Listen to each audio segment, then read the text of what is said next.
Assalamualaikum warahmatullahi wabarakatuh. Hai adik-adik Komuba dimanapun kalian berada. Senang sekali saya hari ini bisa bertemu lagi dengan kalian dan insya Allah hari ini saya akan membahas soal-soal try out simulasi ASAT atau PAT yang kemarin telah kalian laksanakan di Komuba. Gimana adik-adik? Bisa ya? Oke, nah eh, kita bahas ya apa namanya soal-soalnya. Kita lihat isinya seperti apa. Dan seperti biasa, sebelum kita eh, melakukan kegiatan, alangkah baiknya kita berdoa terlebih dahulu. Yuk, berdoa dulu yuk.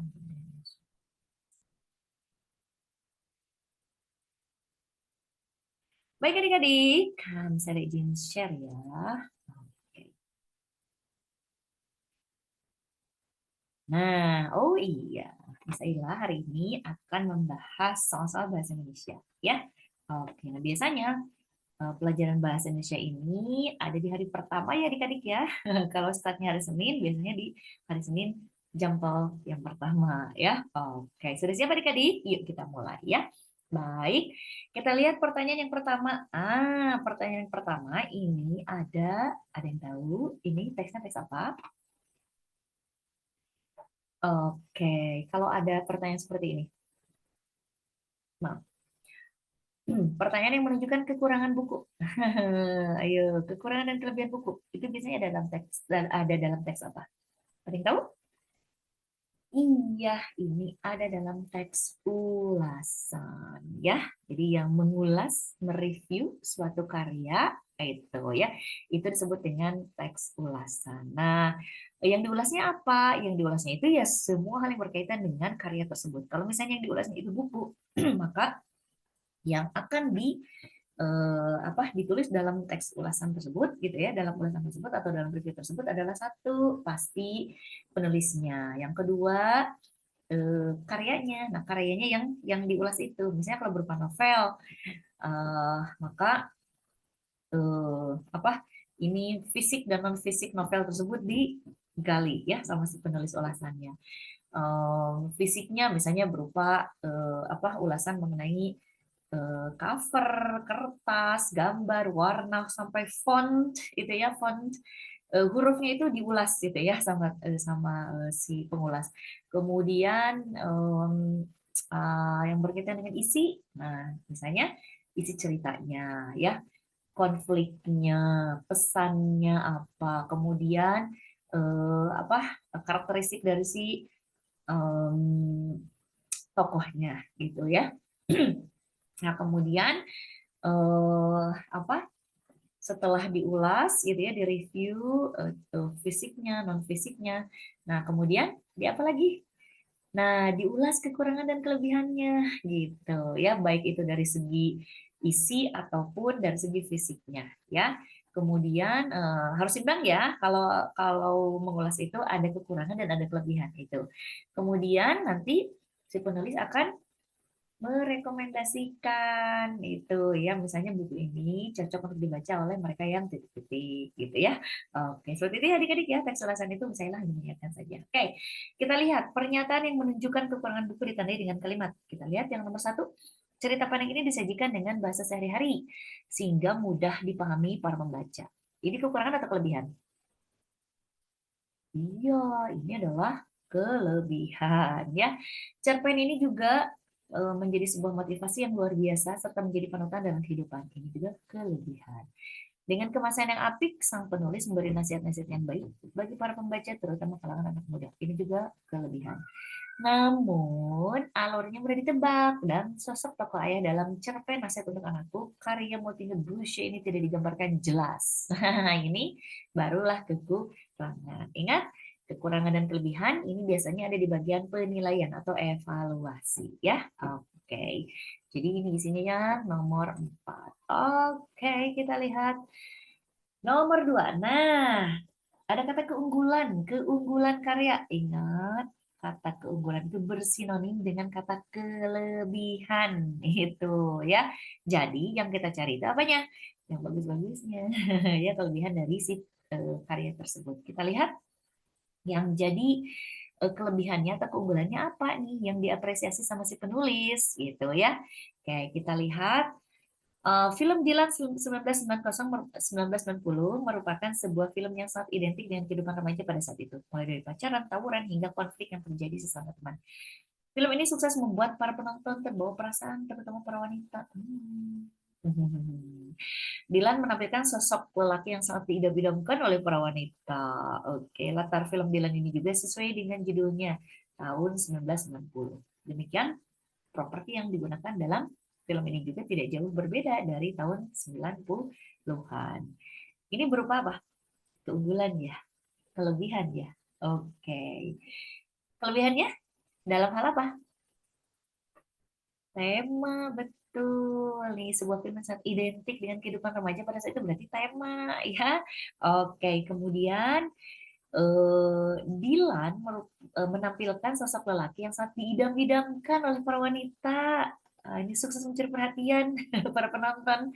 Jadi tentang iya tokohnya ya. Oke. Kemudian sayangnya film ini tidak menggambarkan suasana 1990-an secara keseluruhan. Nah, berarti ini sudah mulai masuk ke kekurangan. Jadi ini kelebihannya ada di sini ya. Ada di paragraf yang pertama. Tadi apa kelebihannya? Yaitu tema dan penokohannya. Itu saya ya, bisa ya. Oke, nomor 2. Nomor 3. Penggunaan konjungsi temporal pada kalimat terdapat pada kalimat nomor oke. Nah, salah satu ciri kebahasaan dari eh, apa namanya teks ulasan itu adalah terdapatnya konjungsi, gitu ya. Dan salah satunya itu adalah konjungsi temporal. Sorry. Apa sih konjungsi temporal itu?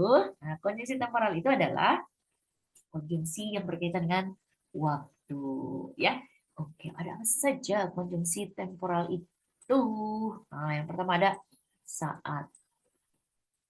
Kemudian ada kata apa? Ketika. Sorry, ketika. Kemudian apa lagi? Setelah. Ya.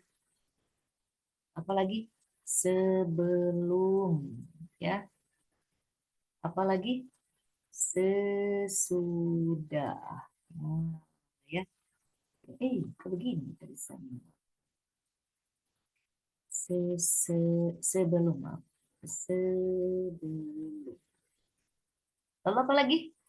Kalau ini konjungsi interkalimat ya. Nah, kalau konjungsi yang antar kalimatnya itu ada kata setelah itu.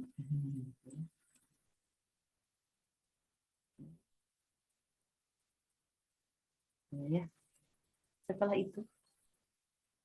Sebelumnya. Setelah itu atau sesudah itu. Oke, bisa ya? Nah, kita cari ya, ada di kalimat keberapa. Cerpen dengan judul Aku, Ibu, dan Takdir ditulis oleh Bahtari Anugrah.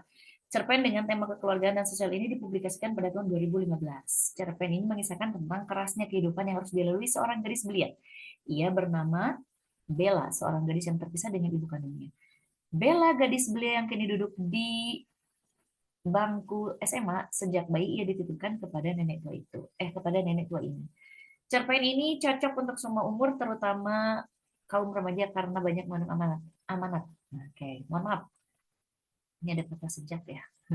Terlena. Oke, jadi sejak sejak itu berarti awal waktu dilakukan ya. Nah, oke, sejak bayi berarti dari mulai bayi. Gitu ya. Jadi ini isinya yang nomor 5. Diingat ya adik-adik ya. Oke. Nomor 5 itu adalah kalimat yang mengandung konjungsi temporal. Oke, kita lihat lagi nomor selanjutnya, nomor 4. Paragraf di bawah ini yang merupakan teks persuasi adalah, ingat teks persuasi itu adalah teks yang mengajak, ya, yang mempengaruhi, yang memengaruhi, yang mengajak itu, yang melakukan atau untuk tidak melakukan sesuatu. Ya, ingat mengajak itu kalimat seperti apa, kebayang? Oke. Biasanya si kalimat ajakannya itu ada di ujung. Nah, coba kita lihat ya dari masing-masing paragraf. Ini kalimat ajakan bukan? Hal ini dapat dikatakan karena jika kita menilik lebih jauh terkait dengan kesehatan, nggak ada ya. Ingat kalimat ajakan itu ada dimulai dengan ditandai dengan kata ayo, kata ajakan ayo, mari, marilah, ayolah, atau langsung ke kata kerjanya, gitu ya. Buanglah sampah pada tempatnya, gitu ya. Oke, kita lihat. Kemudian yang kedua ini bencana bumi, bencana gempa bumi telah menjadi peristiwa yang sangat ditakuti. No ya. Kemudian yang ini perlu Anda ketahui bahwa mengonsumsi mie instan dibarengi atau dicampur dengan nasi putih akan dapat mengakibatkan obesitas. Apakah ada ajakan di situ? Tidak. Ya, kecuali kalau misalnya gini, jadi hindari atau apa lagi? Misalnya makanlah dengan porsi yang seimbang, misalnya gitu ya. Oke. Kalau yang ini, adakah kata-kata yang keluar dari mulut Anggila? Ini pertanyaan sederhana, namun layaknya pertanyaan sederhana ini pun membutuhkan jawaban yang rumit. Celakanya, jawaban dari pertanyaan ini yang akan menentukan persepsi penonton terhadap bad film oke. Mana tuh? Kok tidak ada nih? Nah, kalau tidak ada kata-kata seperti itu, ayolah, marilah, ya. Kemudian lah, lah, lah, lah, belajarlah, ikutilah dan sebagainya, gitu ya. Tidak ada kata apa? Tidak ada kata yang mengajak, gitu ya. Maka harus gimana dong kita? Maka carilah paragraf yang isinya itu memberitahukan sesuatu, kemudian apa seolah-olah itu memberitahukan kepada kita, mengajak kepada kita apa kita melakukan sesuatu atau tidak, gitu ya, untuk melakukan sesuatu atau tidak. Sorry. Nah, oke. Coba lihat di bagian C ya. Oke, menyantap mie instan yang dibarengi nasi putih merupakan hal lazim yang biasa dilakukan oleh masyarakat kita. Padahal tahukah Anda bahwa kebiasaan tersebut dapat menimbulkan dampak dampak negatif untuk tubuh? Perlu Anda ketahui bahwa mengonsumsi mie instan yang dibarengi tercampur dengan nasi putih akan dapat mengakibatkan obesitas. Nah, kalau ini yang disebut dengan persuasif yang tersembunyi. Jadi persuasi yang tersembunyi ya. Jadi apa? Si persuasinya itu tersirat itu ya. Tersirat itu seperti apa? Tersirat itu dia itu apa namanya, jadi seolah-olah tidak ada ajakan di situ tapi padahal itu sebenarnya ada ajakan ya. Jadi ini disebut dengan paragraf persuasi yang tersembunyi, jadi implisit gitu ya, tidak eksplisit. Kalau eksplisit itu yang misalnya ayolah, marilah, buanglah sampah pada tempatnya, nah kayak gitu itu eksplisit ya, karena tertulis nyata, terpampang nyata dalam paragraf. Tapi kalau yang implisit itu dia tuh seolah-olah nggak ada ajakan, tapi begitu kita baca, oh, ternyata misalnya nih yang bagian C, oh ternyata makan mie instan dibarengi dengan nasi putih itu dapat mengakibatkan obesitas. Oh, saya nggak mau obes ya, berarti kita jangan melakukan. Nah, itu yang disebut dengan implisit, ya. Oke, Cung siapa di sini? Tim yang suka makan nasi, mie instan dicampur nasi? Hmm, ya, kalau lapar banget, biasanya tambahin nasi ya. Kalau misalnya termasuk ke dalam tim bubur ayam ditambah nasi. Bercanda. Kadang-kadang kupat tahu kita. Bercanda ya, bercanda. Oke, next. Kita lihat ya. Jadi jawabannya yang C ya sayang ya. Nomor 5, fakta yang mendukung argumen penulis. Oke, fakta itu adalah kalimat fakta. Jadi informasinya itu nyata gitu ya, bukan hayalan. Kemudian argumen itu adalah alasan. Oke. Nah, dalam teks persuasi itu apa namanya? Pendapat si penulis itu ya, pendapat si penulis itu tidak bisa hanya pendapat si penulis saja. Misalnya nih em, apa sarapan pagi hari itu perlu, tapi tidak disertai dengan alasannya. Nah, orang kan pasti akan bertanya-tanya, kenapa gitu ya. Nah, makanya di teks persuasi itu tidak sembarang kita mengeluarkan pendapat. Kenapa? Karena kalau tidak disertai dengan alasan, maka itu nilainya nol besar gitu ya. Oke. Jadi tidak akan bermakna ya. Nah, harus disertai dengan apa fakta yang mendukung alasan si penulis gitu ya. Oke. Kita lihat. pertanyaannya adalah fakta yang mendukung argumen penulis tadi ya dalam teks persuasi. Sebagian orang tidak terbiasa makan di pagi hari dengan alasan belum lapar. Oke. Buru-buru berangkat kerja atau sekolah dan lain-lain. Padahal sarapan merupakan hal yang paling penting saat kita akan memulai kegiatan di pagi hari. Tubuh yang kekurangan asupan makanan pagi hari, maka akan kekurangan tenaga di siang hari saat melakukan aktivitas. Oke, namun kita juga harus memperhatikan porsi sarapan. Usahakan porsi makanan tidak banyak agar tidak menimbulkan kantuk saat beraktivitas. Oke, jadi sarapan pagi secukupnya saja. Yang penting perut tidak kosong sehingga memiliki tenaga yang cukup untuk beraktivitas. Oke, cum siapa di sini tim yang makan sarapannya satu bakul? Enggak ya. Oke, biar tenaganya kuat sampai sore katanya mau ada aktivitas sampai sore ya kayak gitu juga ya. Oke, kan ada tahapan-tahapannya ya kan dalam satu hari itu makan itu 3 kali pagi nanti siang juga ketemu ya sama waktu makan jadi nanti kita makan lagi di siang kemudian sore atau malam hari ya jadi nggak usah kebek makan sarapan satu bakul buat seharian katanya ya. Padahal ini kurang baik ya bahkan tidak baik karena akan menimbulkan Hmm, kekenyangan itu ya, kekenyangan nanti si khususnya tidak akan mampu mencerna dengan baik mencerna makanan dengan baik. Kemudian kalau makanan tidak bisa dicerna dengan baik maka menimbulkan sakit itu ya di perutnya itu nanti lambungnya akan luka kemudian nanti akan menimbulkan juga karena si makanannya itu masih belum ya terserap dengan baik gitu ya kemudian terlalu banyak yang di apa yang dicerna. Nah, itu ya karena porsinya berlebih akan menimbulkan kelelahan sehingga nanti apa itu akan menyebabkan iya ngantuk gitu ya. Jadi dari perut naik ke mata ya. Ngantuk deh jadinya ya. Jadi kalau sarapan secukupnya saja. Perhatikan porsi, perhatikan juga asupan makanannya ya. Oke, jangan sampai sarapan pagi itu karena katanya harus mengandung kalori, karbohidrat ya. Yang mengandung kalori itu ada jadi karbohidrat. Kemudian kalian makannya apa? Cilok, cimol, kan dari terigu ya. Tepung itu mengandung karbo ya, tapi nggak gitu juga ya. Kayak usahakan makanan yang bergizi. Oke, kita lihat nomor 5. Fakta yang mendukung argumen penulis dalam teks persuasi di atas ditandai dengan nomor. Kita lihat. Eh, si penulis itu menyatakan pendapatnya ada di kalimat kedua. Oke, padahal sarapan merupakan yang penting saat kita akan mulai kegiatan pagi hari. Jadi si penulis beranggapan bahwa sarapan di pagi hari itu penting, gitu ya intinya seperti itu. Nah kemudian, kenapa penting si penulis itu menuliskan argumennya? Nah, yang pertama ini ada di sini. Tubuh yang kekurangan asupan makanan di pagi hari akan kekurangan tenaga di siang hari saat melakukan aktivitas. Kemudian yang ini, namun kita juga harus memperhatikan porsi makanan. Tadi ini saran, usahakan porsi makanan tidak banyak agar tidak menimbulkan kantuk saat beraktivitas. Ini saran pada saat kita sarapan nih harus seperti ini, gitu ya. Nah, yang ini. Kemudian yang nomor 5, jadi sarapan pagi secukupnya saja. Yang penting perut tidak kosong sehingga memiliki tenaga yang cukup untuk beraktivitas. Ini ya, jadi 3 dan 5.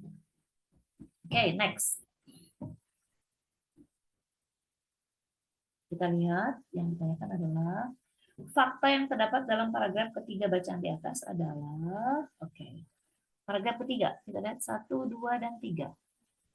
Kita harus memperhatikan waktu tidur kita. Tidur yang cukup membuat tubuh menjadi segar. Tidur yang cukup akan membuat seseorang bersemangat saat memulai aktivitas di pagi hari. Mari kurangi begadang dan tidur yang cukup pada malam hari. Oke, manakah isinya? Oke, ini fakta yang terdapat dalam paragraf ketiga itu adalah yang kita harus memperhatikan waktu tidur kita itu adalah saran. Harus. Ya, itu saran. Tidur yang cukup membuat tubuh menjadi segar. Nah, ini dia. Ini faktanya. Ya. Oke. Jadi ini isinya yang cek. Kemudian bagian penegasan kembali terdapat di paragraf di paragraf sorry. Apa namanya? Penegasan ya. Nah, penegasan itu adalah bagian para paragraf yang merupakan jadi paragraf yang mengandung, jadi bagian dari teks itu berupa paragraf yang mengandung pengulangan kembali atau penegasan kembali si penulis terhadap si pendapatnya. Misalnya ketika dia menuliskan bahwa sarapan itu penting, gitu ya, kemudian dia jelaskan argumentasinya apa saja kenapa sarapan itu penting. Kemudian, nah di akhir paragraf terakhirnya itu, gitu ya. Jadi penegasan penegasan kembali itu biasanya di paragraf akhir.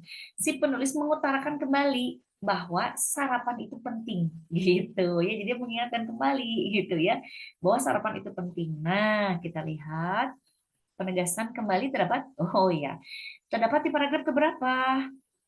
Ingat penegasan ada di akhir ya.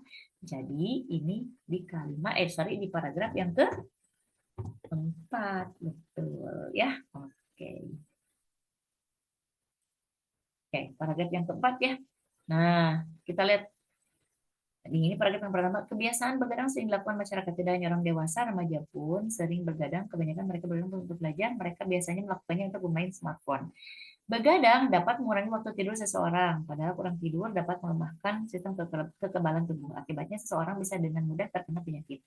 Kurang tidur juga bisa mengurangi daya konsentrasi seseorang. Menurut sebuah penelitian dari University of Wisconsin, kurang tidur ternyata juga bisa menyebabkan penuaan kulit.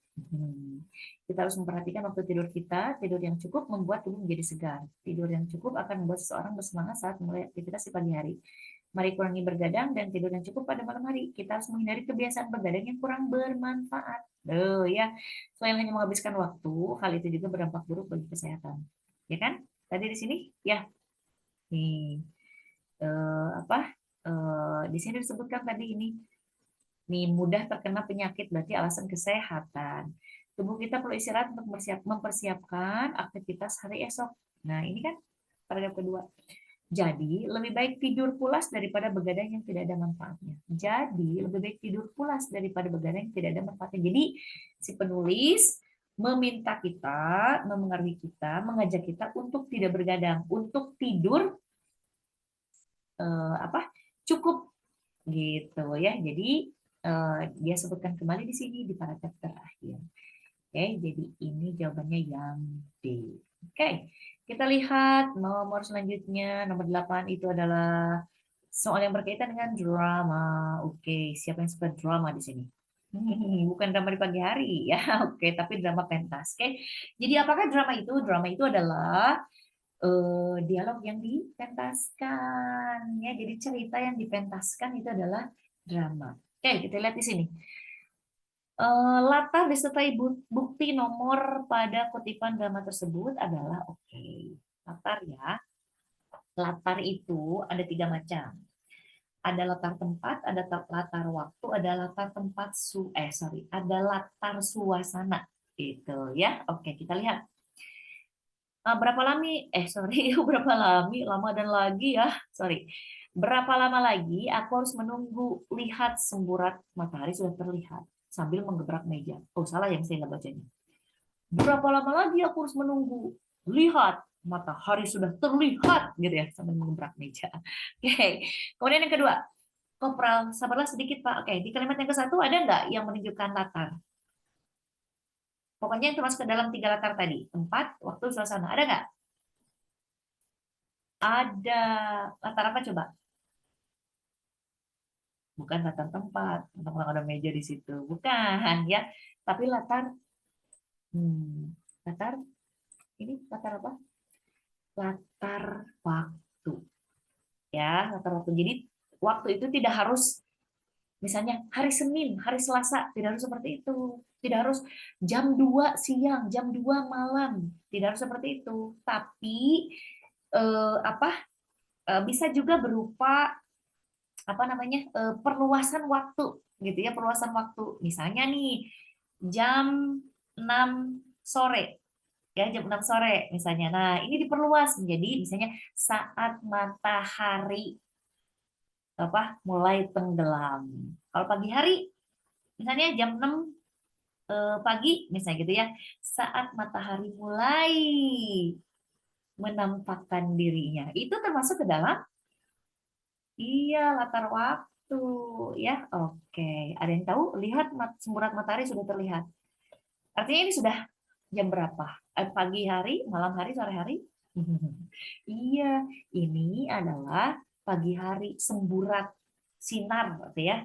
Sinar ya. Jadi semburat matahari sudah terlihat. Berarti ini sinar matahari sudah terlihat. Berarti sebelumnya tidak terlihat, sekarang terlihat. Berarti yang tadinya matahari tidak terlihat jadi terlihat. Berarti pada pagi hari. Jadi isinya nomor satu ya. Oke. Oh, maaf, mohon maaf. Oke, kita lihat dulu ya apakah ada lagi di nomor-nomor yang lainnya. Oke, kita lihat. Jangan ditawar lagi. Yang nomor kalimat nomor 3. Kopral, apanya, Pak? Kemudian kata mayornya, kesabarannya. Sejak kemarin kesabaran saya habis. Sabar itu prinsip, tidak bisa ditawar-tawar. Ngerti? Oke. Kalau begitu kuralat ucapanku tadi. Kemudian, oh ya, ya, tapi pertanyaanku belum Bung jawab. Berapa lama lagi? Semburat matahari sudah terlihat tuh. Nah, berarti ini kalimat 1 pada pagi hari, kalimat 7 pada pagi hari.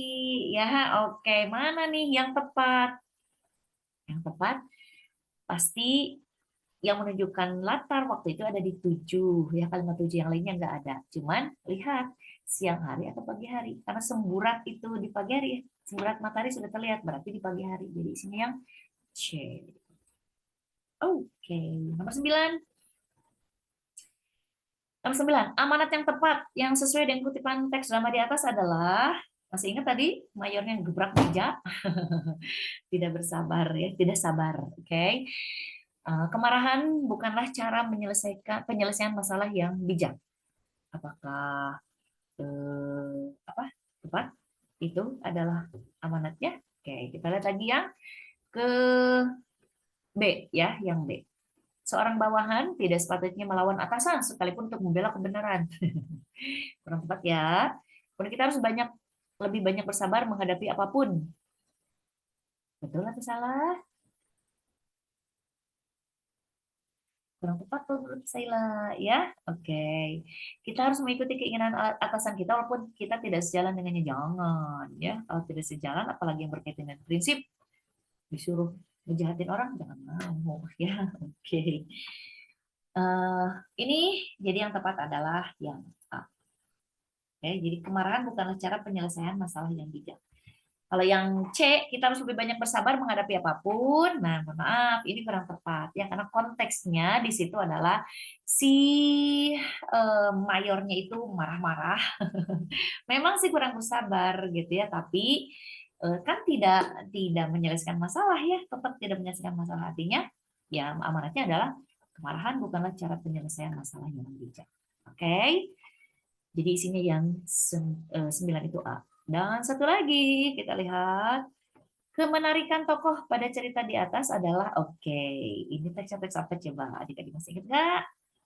Nah ini teksnya adalah teks yang literasi ya sayang ya. Ini apa yang fiksi non fiksi gitu ya. Nah di bagian ini biasanya kalian untuk diminta untuk membaca sebuah buku atau teks gitu ya.